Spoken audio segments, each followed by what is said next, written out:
bifurcate this geographical area. If this geographical area is a terrestrial part of the land, because on the planet Earth there are two reasons, one is terrestrial and another is aquatic.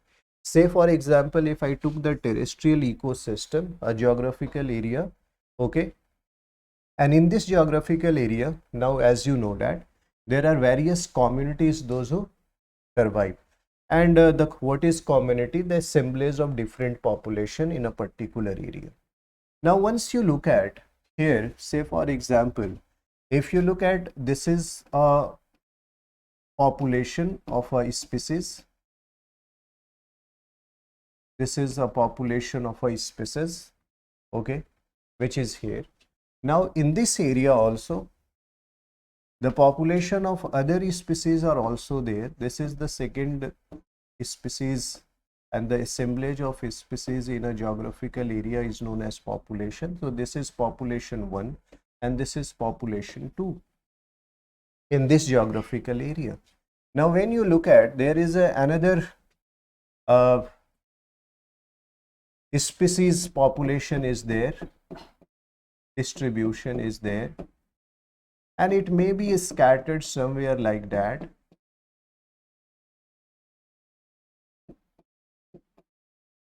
So this is the third population. Now this is the fourth one once you look at.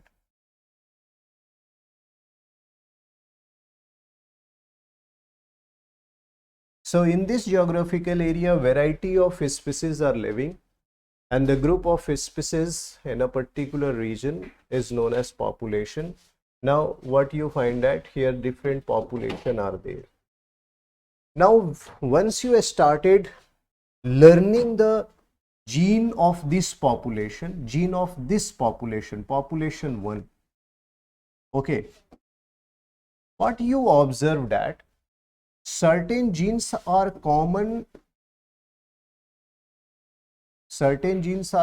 in all the individual of this population. कुछ gene तो common है, जैसे अगर मैं बताऊं कि human population है, तो ह्यूमन में क्या है कि नोज बनाने के जीन्स हैं, नोज बट शेप डिफरेंट हो सकता है क्योंकि एक्सप्रेशन ऑफ जीन अलग हो सकता है, that's why the shape of the nose is different. Hair के कलर्स के या हेयर का pattern, some hair, few people having the straight hair, few people having curly hair, but gene का expression तो है ना हेयर्स के कलर्स के लिए. और फिर आप कलर का पैटर्न देखो कि कहीं गोल्डन हेयर है, कहीं वाइट हेयर है, कहीं ब्राउन हेयर है, कहीं ब्लैक हेयर है. तो आप देख रहे हो there is a gene for the hair colour, there is a expression in a different colours. Okay, तो कुछ तो कॉमन जीन होते हैं जो इंडिविजुअल और पॉपुलेशन में होते हैं, और कुछ स्पेसिफिक जीन होते हैं जो एक ही इंडिविजुअल में होता है, दूसरे इंडिविजुअल में वो वेरी करता है.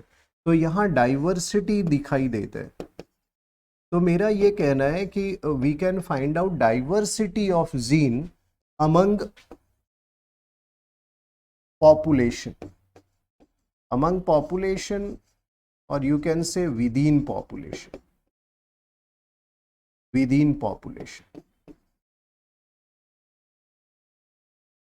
यानी इस पॉपुलेशन में 50 स्पीसीज हैं, तो 50 में कुछ कॉमन जीन होंगे जो 50 में होंगे 50 इंडिविजुअल्स के अंदर, और कुछ जो डिफरेंसेस भी होगा उस इंडिविजुअल में. तो हमें जेनेटिक डाइवर्सिटी पॉपुलेशन लेवल पे भी दिखती है with in a similar population. Similar population mean single population, I am talking about a group of an individual.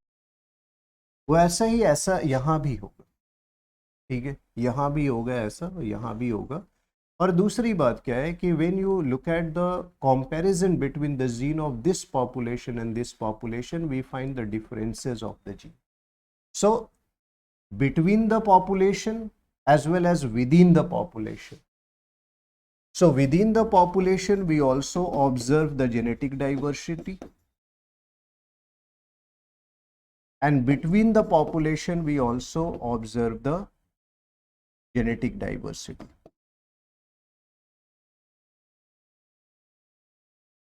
We observe the genetic diversity.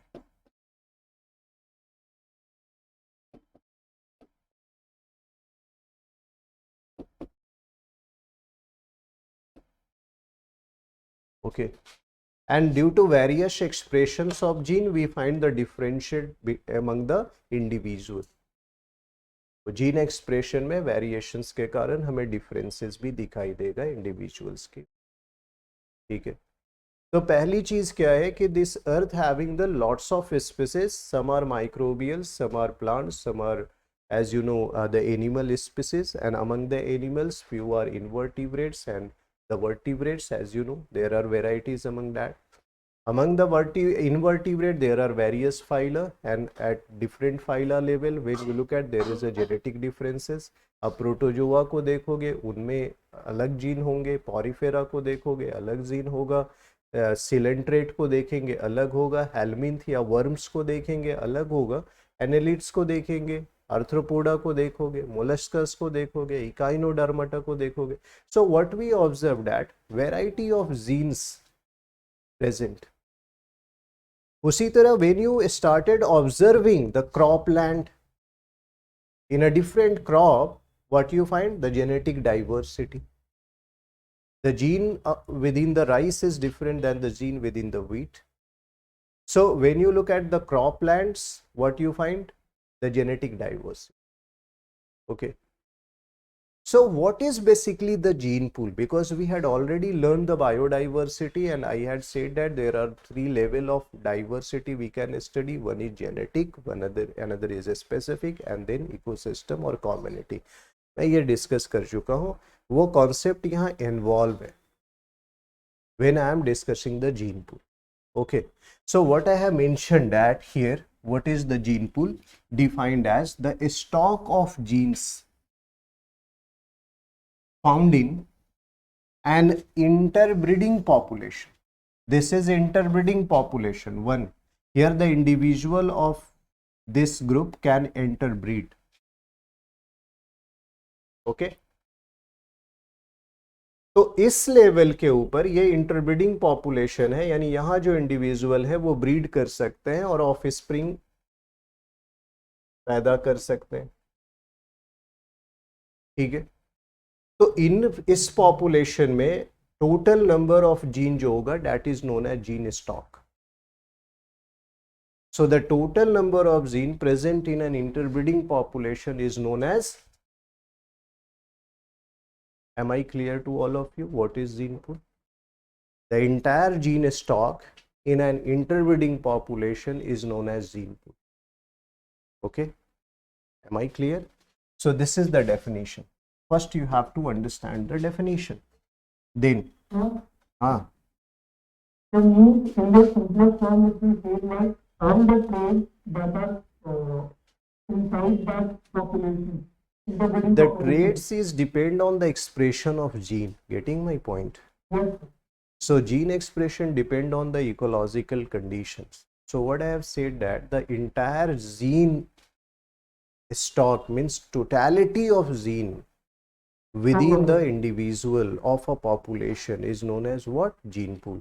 अब क्या है, जीन का जो एक्सप्रेशन है वो ट्रेट जो तुम्हें दिखाई देता है ना, वो एक्सप्रेशन जीन का अलग कंडीशंस पे डिपेंड करता है, ठीक है।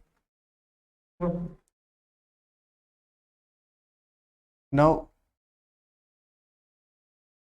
let's understand. So that's why what I have mentioned that the same slides I had discussed during the diversity. So here what you find that in ecosystem, once you look at on this planet Earth, what we find, genetic diversity, because what you find, the different genes present within a population, and when we compare one population to another we find diversity at the genetic level. Okay, and species diversity and as well as ecosystem diversity we also find out, and genetic diversity and its advantage already I had discussed in my previous lecture. तो मैं यहाँ time waste नहीं करूँगा, अब मैं gene pool centre पर आता हूँ, which is a topic. So first of all I had discussed what is the gene pool, okay, and then what is the importance of genetic diversity I had discussed already in biodiversity lecture.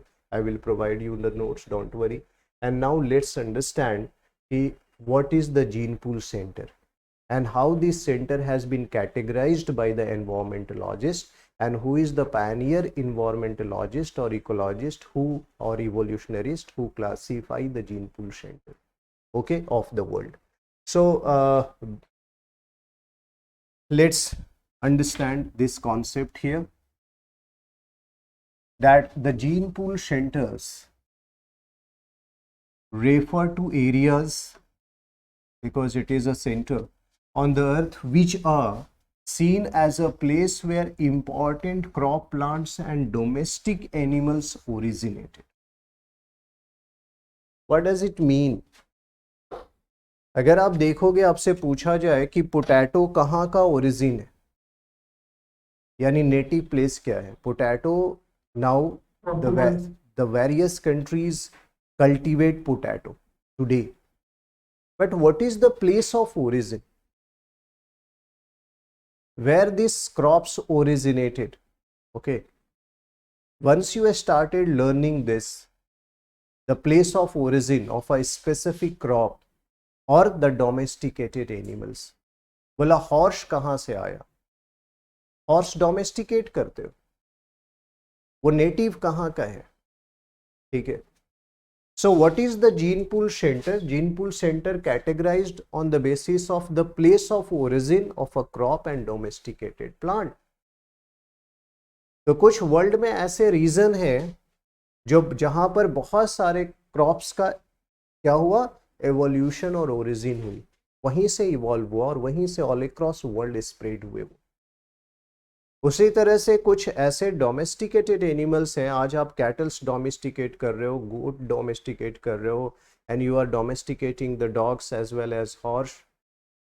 The variety of animals since long the human being are domesticated for their own purposes, whether it is recreation or it is gaming or it is food or it is maybe the other for other purposes. तो ये domesticated जो animals हैं उनकी place of origin अगर हम देखें तो on the basis of that we can categorise the gene pool centre. Am I clear? तो यहाँ पर दो चीज़ें एम्फेसिस है, पहला तो है crop and second is the domesticated animal. We are not talking about the wild animal, try to understand. But when we are club the wild animal and plants, तब वो क्या हो जाएगा, बायोडाइवर्सिटी हॉट स्पॉट्स हो जाएगा. That become a mega diverse region of the world. अभी mega diversity reason भी मैं डिस्कस करूंगा along with the gene pool center. Right now what I am going to discuss here the gene pool center and how this gene pool center is different than the mega diversity region of the world. Try to understand. दो question आएंगे, gene pool centre answer अलग होगा, question आएगा hot spot answer अलग होगा, क्योंकि I had already discuss who came up with this idea, Norman Myers. और फिर अगर आएगा mega diversity region of the world तो आंसर अलग होगा. Okay, so what is the gene pool centre? It refers to the areas on the planet earth, okay, which are seen as the place where important crop plants and domestic animals originated.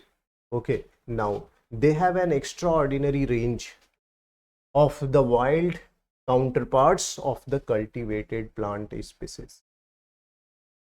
ठीक है, what does it mean?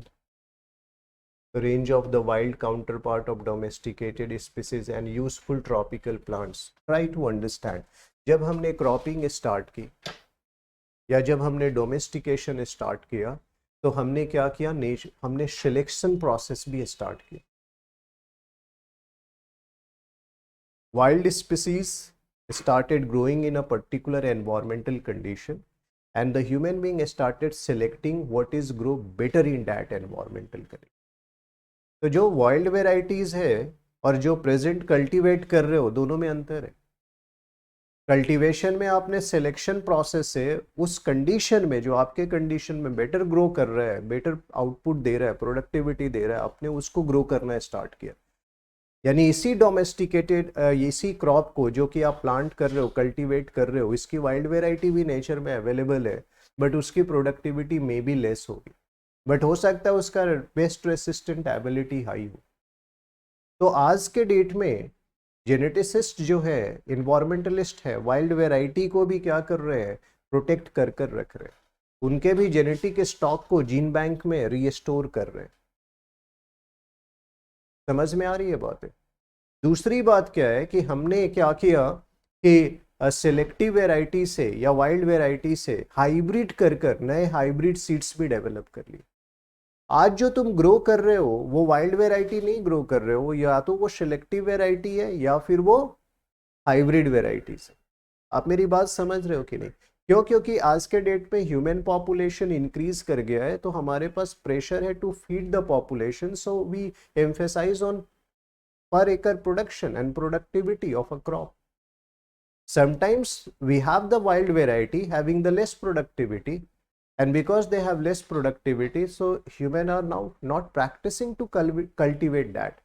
So in the gene pool center we have a stock of wild variety which the counterpart we are growing in a field. जो हम cultivate कर रहे हैं उसके wild variety अभी भी नेचर में अवेलेबल है इन अ जीन पूल एरियाज, क्योंकि वही प्लेस ऑफ ओरिजिन रही है ना उस प्लांट की, वहीं से all across the world spread हुआ, और अलग अलग रीजन में अलग अलग एनवायरमेंटल कंडीशन में हमने सिलेक्शन किया। Selection is a process. हम उसमें क्या करते हैं, बेस्ट जीन को सिलेक्ट करके उसको ग्रो करके उस नेचुरल कंडीशन में देखते हैं कि किसकी प्रोडक्टिविटी बेटर है, फिर हम उसी को कॉन्टिन्यूसली प्लांट करते हैं उस रीजन में। और फिर मैंने क्या कहा, हाइब्रिडाइजेशन भी टेक्नोलॉजी हमने ढूंढ लिया, ठीक है ना, हाइब्रिड बनाकर, और हम नए सीड्स कर रहे हैं, उसकी प्रोडक्टिविटी बढ़ा दी। तो मैंने क्या कहा कि जीन पूल एरिया में तुम जाओगे तो वाइल्ड वेराइटीज अभी भी अवेलेबल है। किसकी वाइल्ड वेराइटी? वो एनिमल जिसको तुम डोमेस्टिकेट कर रहे हो या वो प्लांट जिसको तुम कल्टीवेट कर रहे हो, उसकी वाइल्ड स्पीसीज अभी भी जीन पूल एरियाज में अवेलेबल है। And now the scientist are finding out that wild varieties and conserving them and their genetic stock in a gene bank. Why? Because research कहता है कि बहुत सारे ऐसे वाइल्ड स्पीसीज हैं जो पेस्ट रेसिस्टेंट है, जो एनवायरमेंट रेजिलिएंट है, क्योंकि पास्ट में वो तब ग्रो किए जब एनवायरमेंट कंड्यूसिव भी नहीं था, ठीक है ना, they are adapted to changing environment. So that's why we are learning the gene pool area. Gene pool area learn करने से दो बेनिफिट है। पहला तो प्लेस ऑफ ओरिजिन तुम्हें पता लगेगा प्लांट्स की, एनिमल की। दूसरा क्या पता लगेगा कि वाइल्ड स्पीसीज में क्या जेनेटिक स्टॉक है and what kind of genetic stock is beneficial for the mankind. Okay, how we can utilise that best genes which is present in a wild variety. और भी क्या पता लगेगा, how the man during the course of their civilizational growth and cultural transformation select a new variety in a changing environmental conditions. So this is the benefit to understand the gene pool areas. Okay, now according to the population ecologist, जो ecology में population study करते हैं, population ecologist, what is gene pool centre? Gene pool centre are usually the area of high population that were suited for moderately intense agriculture. अब देखो, मैंने अभी क्या बताया, जीन पूल सेंटर क्या है? वर्ल्ड में वो एरिया जो प्लेस ऑफ ओरिजिन है वेराइटी ऑफ क्रॉप प्लांट्स के लिए और डोमेस्टिकेटेड एनिमल के लिए, ये एक डेफिनेशन था। पॉपुलेशन इकोलॉजिस्ट ने अलग तरीके से डिफाइन किया इसी जीन पूल रीजन। तो क्या है कि when you are writing the opinion in the mains, when you are writing the mains, you have to write the opinion given by the different scholars or a group of scholars. According to population ecologist, what are the gene pool area or the gene pool center? Usually the area of high population that were suited for moderately intense agriculture. ऐसा area जहां intensive farming, ठीक है ना, पर एकड़ production high हो, intensive farming हो, ठीक है, तो उस एरिया को ये क्या बोलते हैं? Gene pool area. उसे ये कहते हैं जीन पूल सेंटर। कौन कहते हैं? Population ecologist. तो आपने क्या देखा कि basically the different scholars define gene pool centre in a different way, because I had given you two definition, okay, and both is acceptable in the domain. Now here let's understand who categorize first of all the gene pool center. The name of this is the evolutionary biologist. ये जो आप नाम पढ़ रहे हैं, ठीक है, इन्होंने इवोल्यूशन में मिमिक्री के ऊपर भी रिसर्च किया, ठीक है। मिमिक्री किसे कहते हैं? कुछ स्पीसीज ऐसे होते हैं जो एनवायरमेंट के अकॉर्डिंग अपने आप को चेंज करते हैं। उसके दो पर्पस है, ठीक है। क्या पर्पस है? पहला तो प्रोटेक्शन, खुद का बचाव, दूसरा है एग्रेशन भी, प्रीडेशन भी, यानी अटैक कर कर मार करके अपने प्रे को खाने के लिए भी वो मिमिक्री करते हैं, ठीक है। तो एक इंसेक्ट देखोगे, वो तुम्हें देखने में अपीयर होगा लीफ की तरह, वो पत्ते पे बैठा होगा, you can not identify that. या एक इंसेक्ट है जिसे हम कहते हैं स्टिक इंसेक्ट, लगेगा ना लकड़ी का सूखा हुआ हिस्सा है, वो आप जब बहुत गौर से देखेंगे लगेगा अच्छा वो तो इंसेक्ट है। उसने मिमिक्री कर लिया है, उसने क्या कर लिया, खुद को चेंज कर लिया है, ऐसा दिखता है कि वो पौधे की तरह। उसी तरह से अगर आप देखेंगे द पिट वाइपर्स और शैंड वाइपर्स, वो शैंड में रहेगा, आपको पता ही नहीं लगेगा, लगेगा कि भालू है, और वहाँ जब उसके प्रे जाएंगे वो किल कर देगा। That is the mimicry. So one type of mimicry is known as Vavilovian mimicry, who is identified by Vavilov, but I am not discussing right now evolution, I am discussing right now ecology. So what is the contribution of this? These are the scientists who has contributed in different subjects. So according to this Russian geneticist and evolutionary biologist N.I. Vavilov, okay, who discovered that certain geographic regions have wide range of wild varieties of plant and whose counterpart are cultivated for use by a human. बोला world में कुछ ऐसे reason हैं जहां wild varieties है और उसके ही counter part आज दुनिया में कई जगह ग्रो किए जा रहे हैं by the human. That is spread by the human in a different culture and grow. Okay, so who identified this? The Vavilov identified this, and he categorized the gene pool center of the world on the basis of that ki what is, from where this plant is spreading all across the world, from where this domestic animal is spread all across the world. He started identifying and clubbing, and on the basis of that he categorized the gene pool center of the world. Okay, so these regions, main center of origin of cultivated plant of the world, center of the varietal diversity of the cultivated plant or the gene pool center. तो ये वेविलोव ने identify किया कि दुनिया में कुछ ऐसे खास रीजन है जहाँ वाइल्ड वेराइटी थी और वहीं से वो प्लांट या एनिमल्स अलग अलग रीजन में गए और वहाँ आज ह्यूमन बीइंग उसके सिलेक्टिव स्पीसीज को ग्रो कर रहा है, उसकी वाइल्ड वेराइटी अभी भी वहाँ प्रेजेंट है. Okay, getting my point. 10-15 आइएगा. Now so Vavilov identify several gene pool centre. कितने जीन पूल सेंटर में उन्होंने क्लासिफाई किया? यहाँ मैंने देखा. पहला देखो, south Asian tropical reason, the first gene pool centre what he identify, south Asian tropical reason. So this South Asian tropical region, India is also comes under South Asia. So the South Asian tropical region, that is India, Sri Lanka, Myanmar, okay, Bangladesh, all these regions, when you look at the Maldives, all these regions are also a gene pool center because this region are the place of origin of variety of crops as well as domesticated animal. Okay, so with the foci being the Indian, Indo-Chinese, insular, including the entire Malayan archipelago. तो भारत या Indo China का reason, cyano China, अभी आपको पता है the world में oldest silk route, जिसके ऊपर one belt one road schemes आया, या फिर तो आपने देखा कि सिल्क की ओरिजिन का है चाइना में, यानी सिल्क वर्म के बारे में डोमेस्टिकेशन या उससे सिल्क निकालने की टेक्निक सबसे पहले कौन सीखा? चाइनीज सीखे. वहाँ से दुनिया के अलग अलग रीजन में आज हम क्या कर रहे हैं? सेरीकल्चर कर रहे हैं ना. Like that in India also there is a wild variety of rice, rice का कल्टीवेशन इंडिया में शुरू हुआ, चाइना में शुरू हुआ, यहाँ से स्प्रेड हुए, ठीक है, ऑल अक्रॉस। तो बहुत सारे नेटिव वेराइटीज, वाइल्ड वेराइटीज अभी भी इंडिया से ही स्प्रेड हुआ all across the world rice की।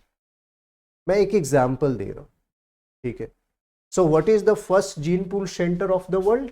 South Asian tropical region. What is the second? South west Asian region. अब south west Asian region, Caucasian and the Middle East and the north west India. Okay, what comes under it? The northwest India region. When I'm talking about northwest Indian regions means the northwest Indian Ocean region, the region of Afghanistan, Pakistan, Iran. Okay, when we talk about the West Asia, Israel, Saudi Arabia, Oman, Yemen. Okay, and the region of Caucasus means Central Asian region, Caucasus Mountain के पास, Black Sea, Caspian Sea के बीच में, mean central Asian part. तो the central Asian part में भी फिर आप east Asian देखेंगे, Chinese and Japanese region. Indochina is different, Indochina include the Myanmar region as well as the southern and western part of the China. But अगर हम eastern part करेंगे close to the Korea, Japan, that is the region. Okay, that is also the place of origin. Then the Mediterranean region is also the gene pool center because various species, मैंने आपको बताया था कि एक island है Mediterranean में, नाम है माल्टा, आपको बताया था। और माल्टा एक वेराइटी ऑरेंज की, मैंने कहा था आपको, ठीक है। So you can find out, यहीं से वो ग्रीन कलर का जो ऑरेंजेस होता है विच वी कॉल्ड माल्टा, which spread all across the world. So Mediterranean region as you know is also the place which is comes under gene pool area. Why? Because it is the native of various wild variety of the crop as well as the domestic. Now अभी आपने देखा होगा जैसे west Asia, आप you know that Arabian horse is very famous all across the world. अरब में पाए जाने वाले Arabian horse, as you know, ठीक है। So now Ethiopia, Ethiopia in the African continent. Okay, the coffee is the native of that. आज भले ही ब्राज़ील उसको कल्टीवेट कर रहा है at a higher scale, but coffee की ओरिजिन इथियोपियन रीजन से है, समझ रहे हो? So that is also a gene pool centre. Okay, now central American country, central American countries, okay, Mexico, Nicaragua, Managua, now that is the capital, including south Mexico and the mountainous south Mexico, central American and the West Indies इंसुलर्स।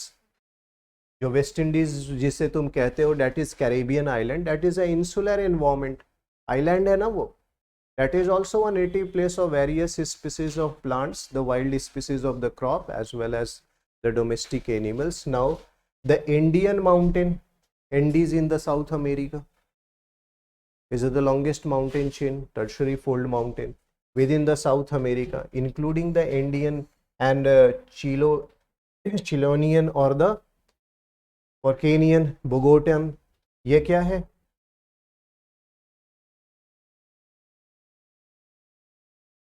चिले, आप country जानते हैं, Chile in the South America, ठीक है। और Colombia का capital क्या है? Do you know, do you have idea?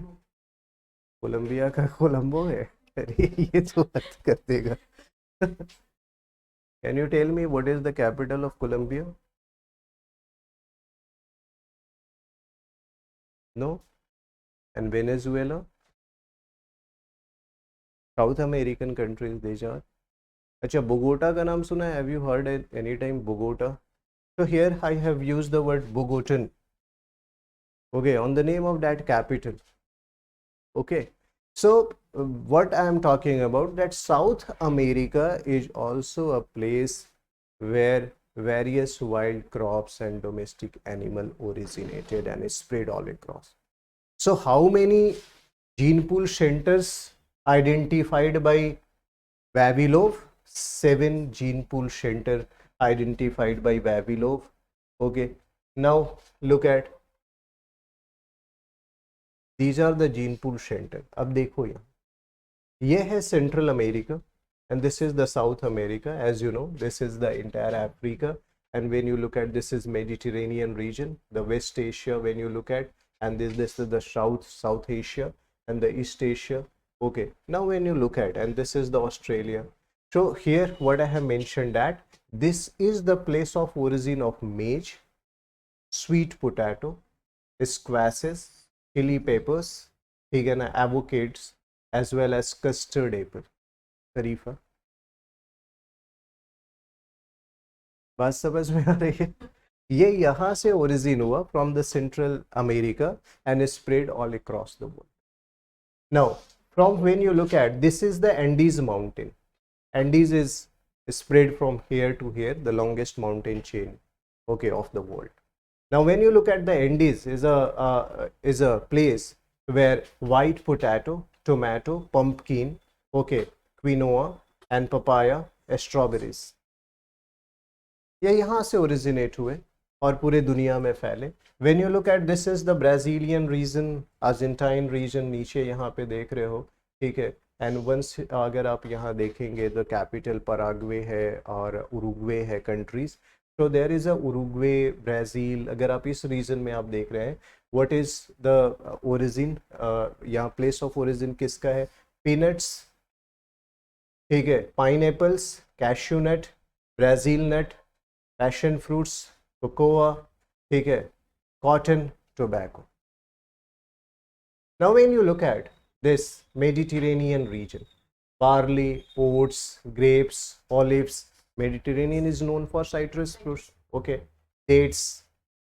यहाँ देखो African region, this is very famous for dates. Africa is very famous for dates, ठीक है ना.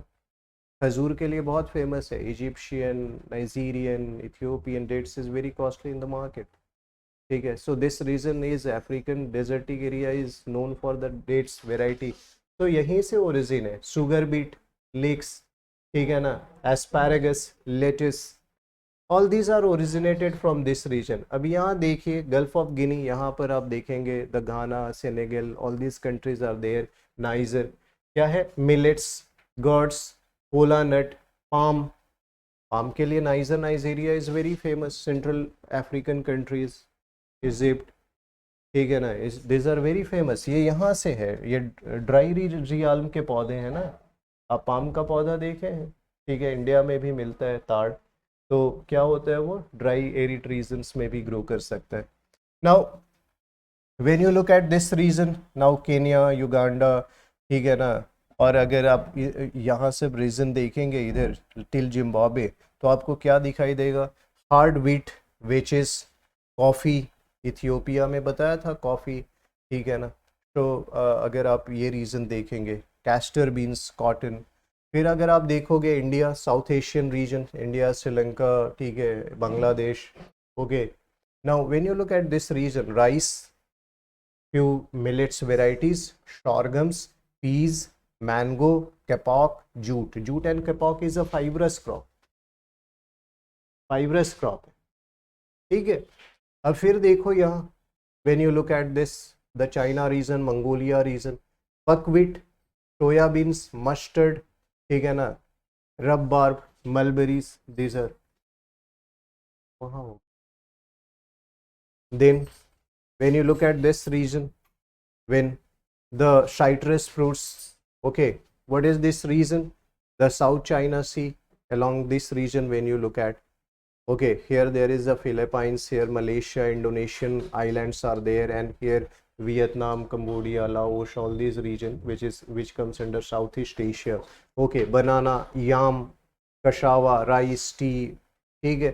अगर आप यहाँ देखिए, Indonesia, northern part of Australia, what is the place of origin? Sugar cane, okay, bread fruits, yams, taros, coconut, bananas and cucumber. So these are the gene pool center of the world, because these are the reason from where various variety of the crops as well as domesticated animals has spread all across the world.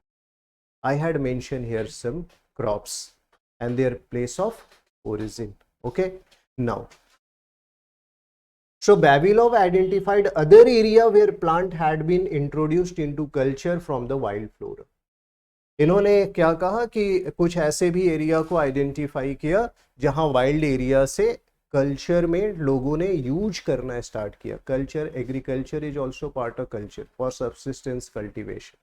Okay, for example, what he said that in the oasis of Arabia, oasis is a water body in a desertic area. पता है ना आपको, natural water bodies होते हैं, ठीक है ना, desert में उसे ओएसिस कहते हैं. इन्होंने क्या देखा कि in the oasis of Arabia, south Mesopotamia and means Iraq region, okay, and the Sahara, the date palm was introduced. Date palm कहाँ से आया? बोला कि अफ्रीका से. अफ्रीका से because similar environmental condition are there, so people introduce date palm. Clear है? समझ आ रही है बातें? सो Vavilov also identify कि how the plant started spreading from their native place, from their own gene pool center to the different part. Why? Because environmental condition is similar, so people had introduced later on. फिर मैंने कहा कि अभी तो India में भी मिल रहे. So gradually it spreads in entire geographical areas. Clear? Now, another example what he mentioned in South Africa, how the people started implementing the wild variety in their own culture. Okay. The reason next to the Kalahari deserts, Kalahari deserts आप देखेंगे, Botswana, and in this region you find the Kalahari desert. The watermelon was introduced as a crop. In the inner tropical South America, the manioc, pineapple, peanut, etc. also introduced by the Europeans. तो मैंने क्या कहा कि Europeans जब गए वहाँ तो उन्होंने भी क्या किया? इंट्रोड्यूस किया क्रॉप्स. जैसे हमारे यहाँ टी और कॉफी लेकर आए द फॉरेनर्स, टोबैको लेकर आए, पोर्तुगीज पोटैटो लेकर आए. बात समझ में आ रहे? So they introduced. So gradually in the different culture the people started introducing. Why? Because due to various reasons. First, in the wave of colonialism or imperialism, when one country started colonize the other or controlling other during the phase of imperialism, साम्राज्यवाद हुआ, और जब colony उपनिवेशवाद बढ़ा देश विभिन्न देशों में, तो gradually when the country started controlling the other, okay, and subjugate them, imperialism साम्राज्यवाद में अपना स्टेट विस्तार किया और कॉलोनीज में अपनी इंडस्ट्रीज या अपने इकोनॉमी को रन करने के लिए उन्होंने कॉलोनीज बनाई जहां से इकोनॉमिक और सोशल एक्सप्लॉयटेशन किया. बात समझ में आई? During that courses they introduce several species. Second factor, एक तो हो गया इंपीरियलिज्म और कॉलोनियलिज्म जो फैक्टर है जिसके कारण वाइल्ड यानी जीन पूल सेंटर से स्प्रेड किया एनिमल और प्लांट, वो अपने साथ लेकर आए. दूसरा एक रीजन है trade and commerce.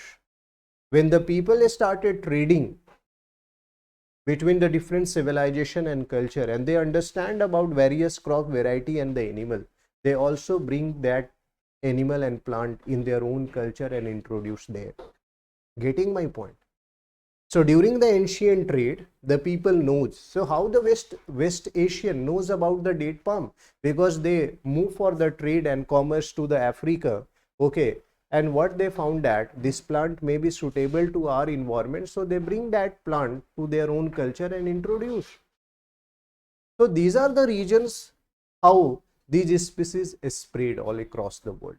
Getting my point? Okay, so in the North America I had given example, the Indians, when I'm talking Indians means red Indians, not the native people of India, our place. Okay, here the Indian means the red Indians, those who are native of the Central and North America. Getting my point? This Indian introduced what? The topinambar. Topinambar किसे कहते हैं? Jerusalem artichoke. This is a plant species which is present in the West Asia. उसको इन्होंने introduce किया वहाँ, because when they interact with the West Asian, they know that they introduce there. Now the plant of ancient time like hemp, it is a fibrous plant, okay, and sorgo, and the apple tree were introduced in the different region at a different time, and therefore it is not possible to localize their initial speciation and cultivation. तो अभी आपको देखकर लगता है कि यहाँ large scale पर अगर प्रोडक्शन हो रहा है, इट डजेंट मीन कि वो नेटिव यहीं का है. Okay, since long the people started cultivating, and because that environment is suitable for also that plant, so the production scale is very high. It doesn't mean that is the native species. अब भारत में पूरा north आलू खाता है, कोई भी खाना बिना आलू का नहीं है, तो आलू आपका नेटिव नहीं है. ठीक है, इसका मतलब ये नहीं हुआ कि you are the world leading producer of potato, it means कि पोटैटो आपका नेटिव है. आपको लगता है, this generation knows that, they are acquainted with, but that is the native of Portugal. Okay, so now look at, अभी तो मैं वेबिलोव का कॉन्सेप्ट पढ़ा दिया आपको कि how he identified the 7 different gene pool centre of the world, and apart from that he also identified कि उस जीन पूल एरिया से कैसे दूसरे रीजन में प्लांट स्प्रेड किए, उसको भी उन्होंने बताने की कोशिश की. In a different culture how the people has introduced once they know the benefit and attracted towards that crop. Now another ecologist and geneticist identified what the 4 major genetically diverse center of the origin of useful plant and animal. पहला तो वेबिलॉव का concept पढ़ा, उसके अलावा और भी ecologist ने जब स्टडी किया तो उन्होंने 7 रीजन में ना डिवाइड करके 4 ही रीजन में वर्ल्ड के जीन पूल सेंटर को आइडेंटिफाई किया. वो 4 रीजन क्या है, तो आपको दोनों कॉन्सेप्ट लिखने होंगे डिपेंड ऑन टाइम. ठीक है, वेबिलॉव का भी कॉन्सेप्ट लिखना होगा. At least you have to mention the 7 region, as well as you have to mention further the other ecologist also studied and clubbed the gene pool center into 4 major regions. Okay, what are they? The tropical southeastern Asia. अब इसमें south eastern Asia है tropical region.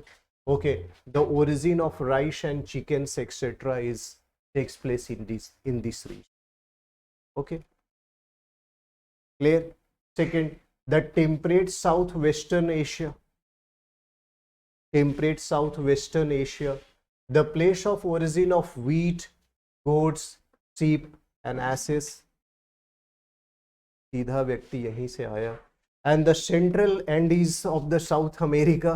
Okay, the central part of the Andean mountain of the South America, that is the place of origin of potato, guinea pigs, llamas, according to them.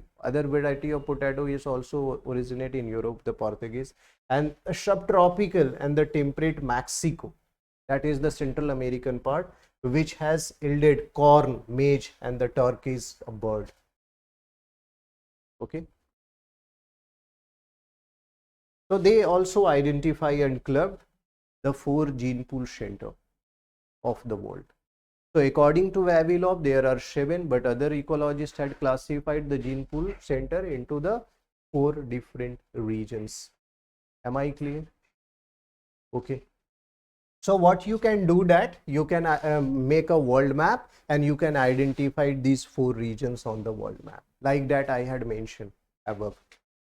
और आपको ये जो example दिया है वहीं highlight कर दोगे कि ये प्लेस ऑफ ओरिजिन इसकी है, जैसा ऊपर में मेंशन किया था मैंने. ओके, तो that will be the diagrammatic presentation. And geography में आपको वर्ल्ड मैप बनाना और इंडिया मैप के थ्रू रिप्रेजेंट करना बहुत एसेंशियल है, because you can put several idea into the map.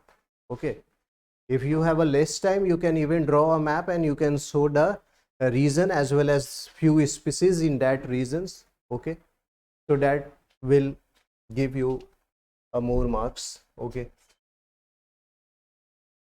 now I had already discussed the importance of biodiversity, कि genetic diversity का क्या benefits है in my previous lecture, so I am going to skip this.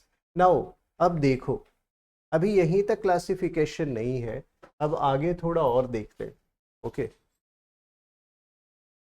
10-15 में दीदी आइएगा, ठीक है ना. Now according to the paleobotanist, What are the paleobotanists? Those who are studying the fossils of the plants, okay, are known as paleobotanists and ecologists. Most of the crop species found today, आज जो देखते हो आप, originated in 8 regions which are called global region of biodiversity. What that region is known as? Global region of biodiversity. And most of region belong to the third world nation, that is the underdeveloped nation. अब सोचिए, मैंने बताया था ना कि 70% of the biodiversity or more than 60% of the biodiversity is in the underdeveloped economy. Okay. So they identified what are the reasons. Try to understand what are the regions where the global Mexico and Central America is the one region. Okay, Mexico and Central American other countries. What is the source of origin? Cocoa, common bean, corn, maize, cotton, lima bean. Abhi likha.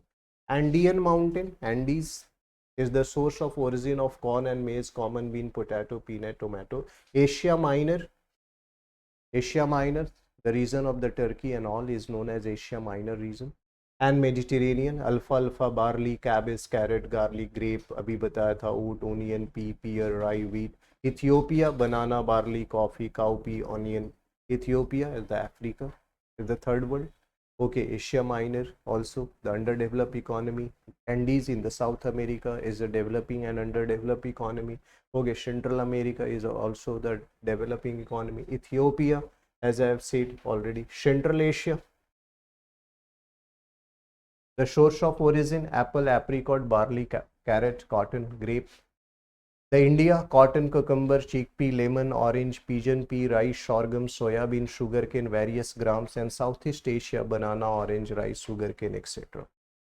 So these are the hottest spot region. These are the global biodiversity region of the world. Okay. So Asia and African land as well as South America in general, keep in mind, is the major biodiverse gene pool center of the world. Asia, all part of Asia, West Asia, Central Asia, South Asia, Southeast Asia. क्या reason तो यही होगा. The Africas and South America, the Indian region especially, the Brazilian region, Amazonian region, as well as the Central and Caribbean island. These are the major gene pool center of the world. Easy to understand now. Okay. Now what are the mega diverse countries? अब यहाँ mega diverse world है, that is different than the gene pool. ठीक है ना. अब ये concept भी है आपको. तो under the biodiversity you have to understand, and once you are writing on the gene pool centre you must end your answer by defining mega diverse region also. Okay, इसको भी थोड़ा एक पैराग्राफ लिखने के बाद फिर अपना आंसर कंक्लूड करोगे in your mains when you are writing about the gene pool centre. And if you have a time, also write one sentence on the hottest spot region, the concept which was given by the Norman Maier. Okay. So what is the mega diverse country? Mega diverse country, try to understand, define it. भी gene pool देखा, gene pool को classify किया, उसका basis क्या था कि place of origin crop का और डोमेस्टिक एनिमल का वो बेसिस था. अब देखो mega diverse region. The mega diverse countries are those that house the largest indices of biodiversity, including a large number of endemic species. अब है large number of, तो क्या कोई क्राइटेरिया है? जैसे हमने जब हॉटेस्ट स्पॉट डिस्कस किया था तो बोला था क्राइटेरिया तय हुआ था. हॉटेस्ट स्पॉट को डिफाइन करने का क्या क्राइटेरिया था? 15 species मतलब 15 species होनी चाहिए और 20% of the endemic species were lost. अच्छा, उसमें एंजियोस्पर्मिक प्लांट है. क्राइटेरिया ही पूछ रहा हूँ. ठीक है. 1500 species of vascular plants that Yeah. are endemic to the region and 20% of originating plants. Yes. अभी समझ आया ना? Clear. So you have to. So like that, is there any criteria? Because मैंने कहा मेगा डाइवर्स कंट्री किसे कहेंगे? जहाँ large number of endemic species हो और बायोडाइवर्सिटी रिच एरिया हो। तो क्वेश्चन ये है, large number of endemic species का क्या मतलब? कोई स्केल भी तय किया गया है या बस ऐसे लिख देंगे तो चलेगा काम? तो वो भी देखेंगे कि is there any criteria by any organisation to classify mega diverse region or to categorize it. Okay, this concept first proposed in the year 1988 by the Russell Mettermeier and is now used to raise awareness to the protection of the natural biodiversity and particularly in the countries where this more abundant and threatened. तो अभी देखा, अभी आपने क्या है, जब when you are learning ecologist right from the beginning what I have keep saying कि कुछ इकोलॉजिस्ट के नेम याद रखते हैं, उसकी भी लिस्ट बनाते हैं। जैसे मैंने कहा था the father of ecologist Ernst Haeckel, फिर मैंने बताया था the father of the ecologist in India, अगर आप देखेंगे father of ecology in India Ramdeo Mishra, the name you have to. फिर जब मैं आपको इकोसिस्टम कॉन्सेप्ट समझा रहा था तो मैंने कहा इकोसिस्टम का कॉन्सेप्ट एजी टेंशले लेकर आए, ठीक है। फिर मैंने कहा था कि मॉडर्न इकोलॉजी के फादर कहते हैं किसको आप, ठीक है, ईपी ओडम को कहते हैं, यूजीन पी ओडम। तो there are certain names you should keep in mind when you are reading the ecology, like that when you are reading economy कुछ इकोनॉमिस्ट याद होने चाहिए, when you are reading zoology तो geography तो geographer याद होने चाहिए। जैसे आप अल्फ्रेड वेगनर का हाइपोथेसिस पढ़ा था कॉन्टिनेंटल ड्रिफ्ट, आपने प्लेट टेक्टोनिक पढ़ा तो वहाँ भी नाम पढ़ा। तो ऐसी चीज़ें हम लिखते हैं, अलग से याद रखते हैं, या उनके कॉन्सेप्ट इम्पॉर्टेंट है। अभी वेबीलोब को पढ़ा तो आप सेग्रीगेट कर लोगे, कुछ इकोलॉजिस्ट उनका कंट्रीब्यूशन क्या रहा in one single line. So during the examination once you revise तो रिफ्रेश हो जाएगा पूरा क्लियर कि अच्छा ये लोग थे, इनका ये कंट्रीब्यूशन है इन सिंगल लाइन। तो जैसे ये नाम लिया और यहीं आगे एरो देकर लिखा कि he talk about the mega diverse region, तो आपको ये तो पता लग गया once you are writing the mains और when you are hitting the pre question, तो क्लैरिटी रहेगी, अच्छा ये इससे रिलेटेड व्यक्ति है या इसके कंट्रीब्यूशन इस फील्ड में रहे। Okay, so now all together they only account for around 10% of the Earth's surface. The mega diverse countries house of at least 70% of the planet's terrestrial biological diversity. क्या identify किया Rachel ने? Rachel has identified that there are various mega diverse region which is a biodiversity region of the world, and that region when you look at occupied only 10% of the geographical area terrestrial part of the planet Earth.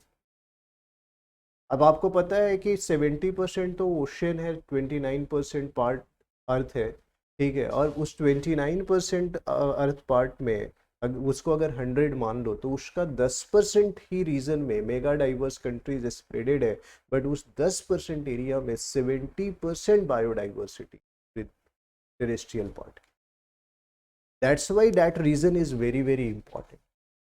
तो एक ही phase में अलग अलग ecologist अलग अलग reason identify कर रहे हैं। अब नॉर्मन मायर ने हॉट स्पॉट रीजन आइडेंटिफाई किया, इन्होंने मेगा डाइवर्स रीजन में डिस्कस किया अपने कॉन्सेप्ट को, ठीक है, रशियल। तो you have to be very clear and particular, don't be confuse later on. Hot spot आया तो रशियल का आइडिया नहीं लिख देना है, तब वही आइडिया लिखना है, ठीक है। Now look at the map. According to UNEP के बारे में मैंने बताया था, यूनाइटेड नेशन एनवायरनमेंट प्रोग्राम के बारे में, ठीक है। तो यूनाइटेड नेशन एनवायरनमेंट प्रोग्राम के अंदर the world conservation monitoring centre है, WCMC, the United Nations Environment Program, has identified a total 17 mega diverse countries. कितने हैं mega diverse country? 17. Who has identified? The World Conservation Monitoring Center, which is functioning under United Nations Environment Program के तहत वो establish किया गया है। ये programme UN ने स्टार्ट किया था, यूनाइटेड नेशन एनवायरनमेंट। उसी प्रोग्राम के तहत क्या डेवलप इस्टेब्लिश किया गया, एक मॉनिटरिंग सेंटर। नाम क्या है मॉनिटरिंग सेंटर का? World conservation monitoring centre. उस मॉनिटरिंग सेंटर के अकॉर्डिंग दुनिया में कितने मेगा डाइवर्स कंट्रीज हैं? 17 डाइवर्स कंट्रीज हैं। मेगा डाइवर्स कंट्रीज ये ऑक्यूपाई करते हैं 10% terrestrial area of the earth, but इनमें 70% डाइवर्सिटी है। कौन से हैं ये? देखो, United States, Mexico, Colombia, Ecuador, Peru, Venezuela, Brazil, South Africa, Madagascar, Democratic Republic of Congo, India, Malaysia, Indonesia, Australia, Papua New Guinea, Philippines and China. So when you look at a continental scale, South America, 4 countries are there. In Central Mexico, in North America, when you calculate, then the US and Mexico is there. Now when you look at in Africa, there are 2 countries, DRC and South Africa, as well as Madagascar. There are 3 regions. And now when you look at the South Asia, the India, the Southeast Asia, when you look at Malaysia, Indonesia, and when you look at the Australia is also there. In Southeast Asia there is Philippines, and Eastern Asia the China is there. So basically आप देख ही रहे हो, these are the mega diverse 17 mega diverse region identified by Russell. Okay.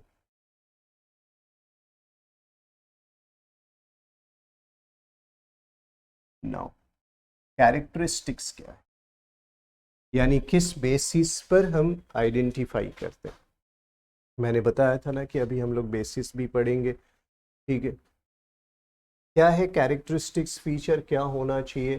तो यहाँ लिखा है कि the characteristics in accordings with the world conservation monitoring centre WCMC, for a country to be considered mega diverse have at least 5000 endemic plant. Endemic किसे कहते हैं? जो उसी जियोग्राफिकल एरिया में ग्रो किया हो, वहीं पाया जाता है, in the same geographical area, that is known as endemic species. कितने होने चाहिए? मेगा डाइवर्स कंट्री के तौर पे आइडेंटिफाई कैसे किया जाएगा? जब 5000 इंडेमिक प्लांट स्पीसीज उस जियोग्राफिकल एरिया में हो। फिर have marine ecosystem with in its border, और उसके बॉर्डर के अंदर मरीन इकोसिस्टम भी हो, ओशनिक पार्ट भी हो। On that basis, so these are the criteria on the basis of which we can classify what? The mega diverse country of the world. Okay, तो hot spot का criteria भी बता दिया था, अभी मेगा डाइवर्स का भी बता दिया, and this is important for your screening paper, pre के लिए भी इंपॉर्टेंट है। So you must remember this fact, the name of the ecologist who classify, how many region are comes under that, pre के लिए वो भी important है, 17 याद रखना है, ठीक है। 17 में से लिख सकता है क्वेश्चन में which of the following is not comes under mega diverse country, और 17 में से कोई नाम मिसिंग होगा, फिर आइडेंटिफाई करना होगा। तो आपको वो 17 नेम भी याद रखने हैं, that is not impossible. If you observe the map several time you can identify it easily. Okay, next फिर क्या है कि ये क्राइटेरिया भी प्री में पूछा जा सकता है। पूछा क्या जा सकता है? पूछा जा चुका है, ठीक है। तो आगे भी फ्यूचर में आ सकते हैं question. Now for their part, according to the group of similar mega diverse countries contain one or more of the following characteristics. अब क्या लिखा है, जैसे क्या दिखाई देगा तुम्हें? Group position, most are in the tropical area. अगर मेगा डाइवर्स रीजन को देखोगे, so largely the mega diverse region of the world lies between 0 to 30 degree north and south region, means between the tropic of cancer and tropic of capricorn. Here the precipitation is high, the temperature range is low, and the temperature is high round the year. Okay, so that's why what you find, amount of humidity is high. Okay, so productivity is high in this region. Productivity means यहाँ पर green plant ज़्यादा होंगे, photosynthesis ज़्यादा होगी, तो यहाँ sustain करेगा, food level जो होगा वो higher होगा, trophic level variety ज़्यादा मिलेगी। प्रोडक्टिविटी ही जहाँ कम हो, जहाँ जहाँ प्लांट ही कम होंगे, ठीक है, यानी प्राइमरी प्रोड्यूसर ही कम होगा, तो सेकेंडरी टर्शरी कहाँ तुम सोच पाओगे, फूड चेन तो रिस्ट्रिक्टेड हो जाएगा। लेकिन जहाँ ज़्यादा होंगे प्राइमरी प्रोड्यूसर, ऑब्वियसली वहाँ क्या होगा, डाइवर्सिटी ज़्यादा होगी। तो ट्रॉपिकल रीजन में मैंने बताया था कि प्रोडक्टिविटी हाई होती है, वो भी एक रीज़न है। और मैंने ये भी क्लियरली मेंशन किया था बायोडाइवर्सिटी में कि why in the tropical region biodiversity is high. Try to remember that lecture, ठीक है ना। स्पेशली मैंने आपको बताया था कि ट्रॉपिकल रीजन में बायोडाइवर्सिटी क्यों ज़्यादा होते हैं, ठीक है। नाउ लेट्स अंडरस्टैंड सेकेंड क्या है, diversity of the countries. The complexity of the mountain scenery bring forth the diversity of atmosphere, soil and climate. मैंने आपको बताया था altitude is also a factor in which we find the diversity. Indian regions, Himalayan regions, we also find out that the different species, endemic species grow, वो वहीं मिलते हैं, ठीक है। Next is isolation. कुछ स्पीसीज ऐसे ग्रो किए, जैसे in Madagascar, Madagascar is a island, Andaman Nicobar is a island, secluded region है, आइसोलेटेड एरियाज है, वहां कुछ अलग इंडेमिक स्पीसीज है। जैसे गैलापागोस आइलैंड एग्जांपल मैंने दिया था ना, जहां डार्विन ने स्टडी की थी, that is a isolated geographical place where certain new species evolve which is specifically present in that geographical region. Why? Because of isolation. Less competition is there, okay, and unique environmental condition is there. समझ आ रही है बात है? So Madagascar is also comes under biodiversity reason. Okay, now size, the larger the size, the greater the diversity of the scenery and species, as we know, ठीक है। And evolutionary history, some of the countries are on the crossroad between the two biogeographic regions, producing a mixture of fauna and flora. For example, Central America, between the north and south, that is a zone. या South Asia and Southeast Asia is a zone of transition. ये पूरा Asian land mass, ठीक है। आप देखो the region of Mediterranean between the Africa and Europe, the zone of transition, ठीक है। तो आपको वहां क्या दिखाई देगा उस जोन में, कुछ अफ्रीकन स्पीसीज भी, कुछ यूरोपियन स्पीसीज भी, समझ रहे हो कि नहीं। Next the culture, domestication of plant and animal has contributed to the natural wealth. अब क्या है, oldest civilization of the world like Indus valley civilization, there if you read the Indus valley civilization, people domesticated some animal as also they also practice agriculture. तभी तो वो civilisation grow किया ना, उसके पहले तो इंसान नोमैडिक था, तो कोई ऐसा शहर बसा ही नहीं, गांव बसा ही नहीं। इंडस वैली सिविलाइजेशन जब पढ़ते हो तो आप क्या देखते हो कि आप आर्किटेक्चर भी पढ़ते हो ना, ठीक है। सेटलमेंट ग्रो कर गया ना, अच्छे शहर विकसित हो गए थे, मोहनजोदाड़ो और लोथल बनवाली, आप पढ़ते हैं ना इनके बारे में, इन शहरों के बारे में जो कि उस समय में थे, उस जमाने में थे। और उसी समय Babylonian civilisation, Mesopotamian civilisation, Greco Roman civilisation, इनके बारे में भी पढ़ते हैं ना वर्ल्ड हिस्ट्री में। तो उन सिविलाइजेशन के लोग भी क्या करना शुरू कर दिए थे, कल्टीवेशन, डोमेस्टिकेशन, समझ रहे हो ना। और इसके कारण भी आज बायोडाइवर्सिटी रीजन दिखाई देता है, बिकॉज अगर आप देखेंगे थर्ड वर्ल्ड कंट्री में बायोडाइवर्सिटी क्यों है, क्योंकि ये रीजन आज में देखोगे तो oldest civilization of the world. बात समझ आ रही है क्या। तो कई वर्षों से डोमेस्टिकेट करते आए हैं, कल्टीवेट करते आए हैं, तो डाइवर्सिटी भी मिलेगी ना, क्योंकि प्रोटेक्शन करते आए। मैंने अभी अभी कहा कि इंडियन अगर देखेंगे स्क्रिप्चर और इंडियंस को देखोगे तो तुलसी, बनियान, पीपल, कई वर्षों से ये लगाते आए हैं, सैक्रेड प्लांट्स, उसकी पूजा करते आए हैं। वैसे ही अफ्रीकन ट्राइब, वैसे ही सेंट्रल एशियन ट्राइब, वैसे ही वेस्ट एशियन ट्राइब, आप समझ रहे हो कि नहीं। वैसे ही central American tribe, south American tribe, Amerindian, mestizos, mulattoes, ये जो क्रॉस रेशेस मैंने बताए थे ज्योग्राफी में, ये सब प्रैक्टिस करते आए हैं। इसीलिए रिस्टोर है बायोडाइवर्सिटी, इसीलिए आपको ज़्यादा भी दिखाई देता है, क्योंकि उनका भी कंट्रीब्यूशन रहा है, पूर्वजों का। The forefathers has what, they preserve certain species since long, वो करते आ रहे हैं। Okay, so these are the factors why the biodiversity is more in this region. Okay, and there is a Cancun declarations पर इसके बारे में मैं बताऊंगा, अभी क्लाइमेट चेंज मुझे डिस्कस करना है, but later I will discuss the homework for you. Where is the Cancun, आप देखना मैप में कहाँ है।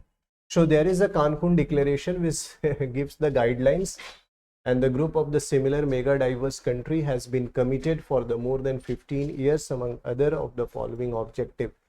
तो जो मेगा डाइवर्स 17 है उसके अलावा भी कुछ ऐसे रीजन है जहां high number of endemic species है, उसको similar to mega diverse country कहते हैं।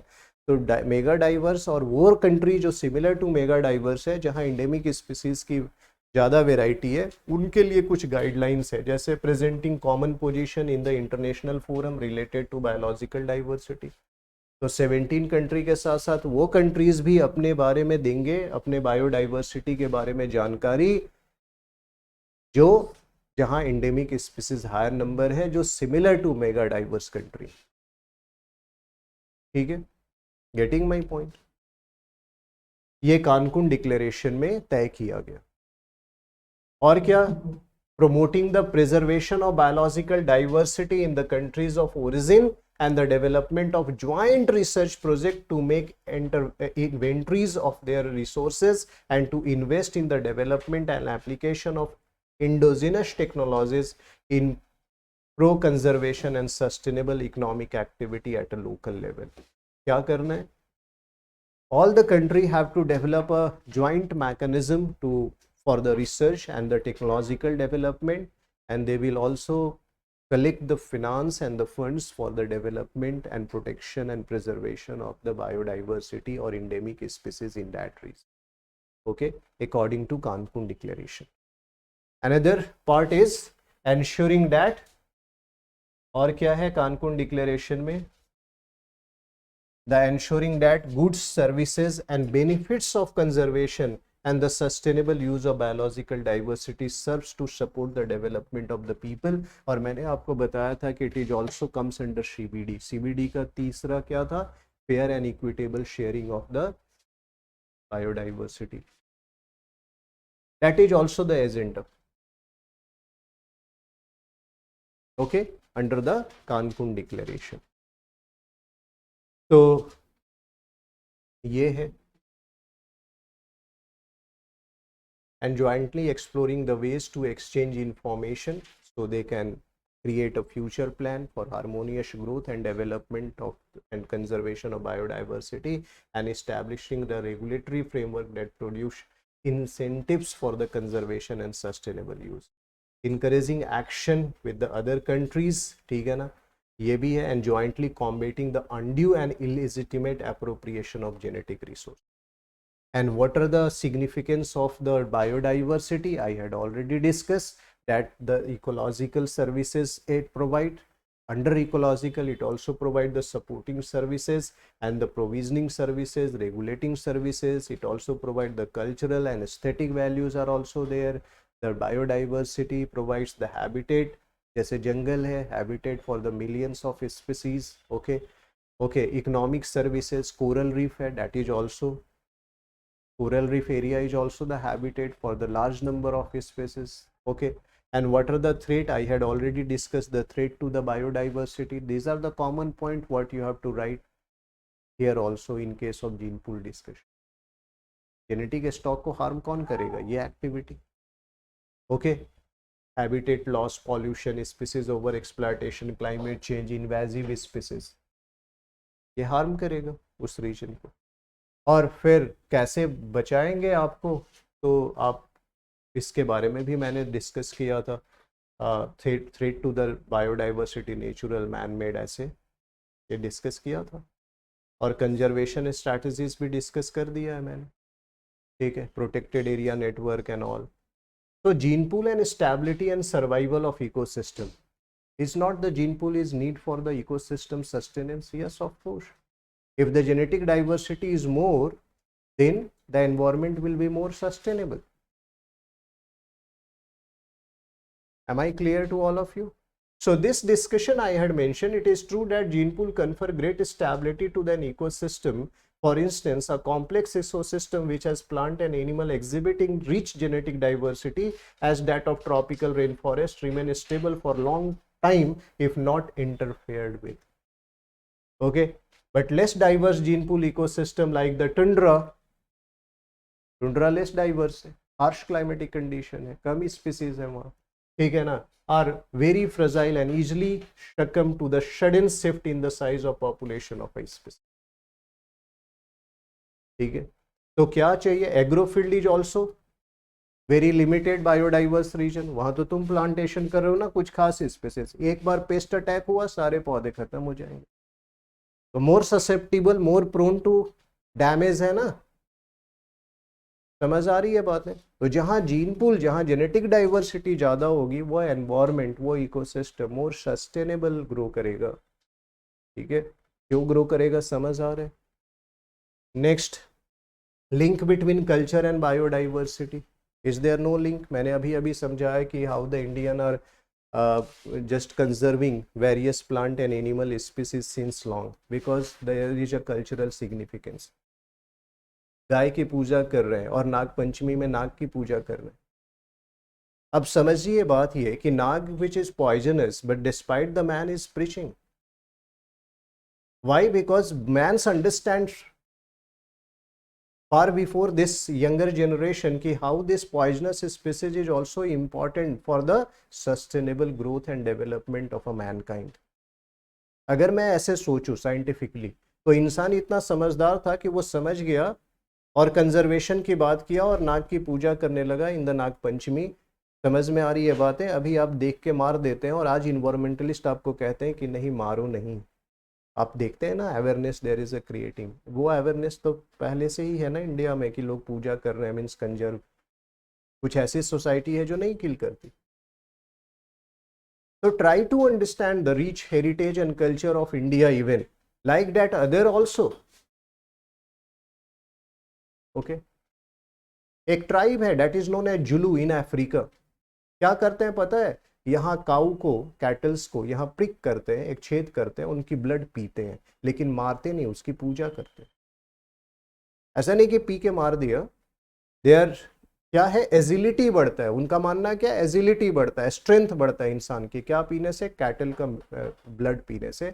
वो ब्लड पीते हैं लेकिन पूजा करते हैं, मारने नहीं देते, किल नहीं करते, उसको बहुत केयर करते हैं, उसको पालते हैं, ठीक है।